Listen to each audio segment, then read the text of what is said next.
Pourquoi ça compte, la forme du casque audio que vous allez acheter? Tout simplement parce qu'il existe maintenant sur le marché une multitude de formes différentes pour des besoins différents.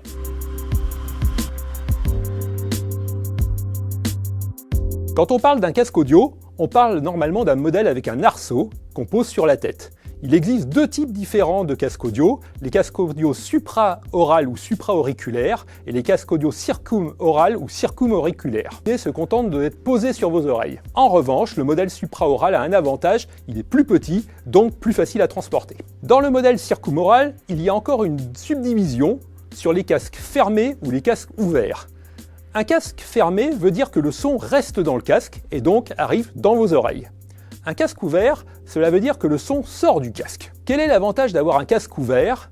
Tout simplement, la membrane du casque a une plus grande latitude et donc permet de délivrer un son de meilleure qualité. En revanche, les casques ouverts ont un très gros défaut, le son sort du casque. Donc les casques ouverts sont plutôt réservés à une écoute en solitaire lorsque vous êtes chez vous. Outre les traditionnels casques à arceaux, aussi appelés casques serre-tête, les constructeurs proposent des écouteurs qu'on appelle aussi des oreillettes. Avec ces AirPods, Apple a lancé une nouvelle génération d'écouteurs qu'on appelle True Wireless. C'est-à-dire que les écouteurs n'ont absolument aucun fil. Il n'y a pas de fil pour aller au smartphone et il n'y a pas de fil entre les deux écouteurs. Enfin, il existe des écouteurs qui rentrent vraiment profondément dans l'oreille et qu'on appelle intra-auriculaires.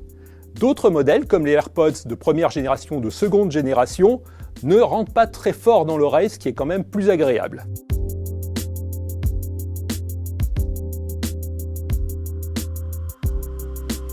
Pour nos tests, nous faisons d'abord des mesures de la taille du casque et de son poids, ce qui va permettre de savoir s'il est facile à transporter ou non. Par exemple, pour un casque traditionnel, il faut que l'arceau ne soit pas trop dur et il faut que les coussinets soient aussi assez souples. Enfin, nous testons aussi l'isolation du casque. Est-ce que quand vous le portez, vous entendez les bruits extérieurs qui peuvent vous déranger ou est-ce que vous êtes totalement isolé et vous pouvez profiter de la musique sans avoir à monter le volume à fond?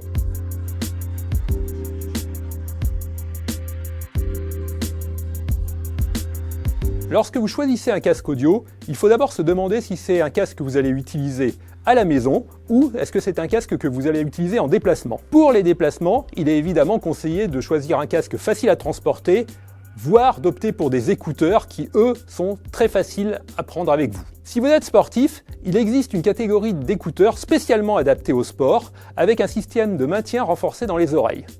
De plus, ces écouteurs résistent parfaitement à la transpiration. Si vous souhaitez vous isoler des bruits extérieurs et que votre budget est limité, vous pouvez vous contenter d'une isolation passive, c'est-à-dire sans système de réduction de bruit actif, ce qui vous permettra de payer votre casque moins cher. Dans ce cas, il est préférable de prendre un modèle circum-oral. Mais si vous avez besoin d'un casque qui vous isole vraiment des bruits ambiants, par exemple dans les transports en commun, nous vous conseillons un casque avec réduction de bruit active.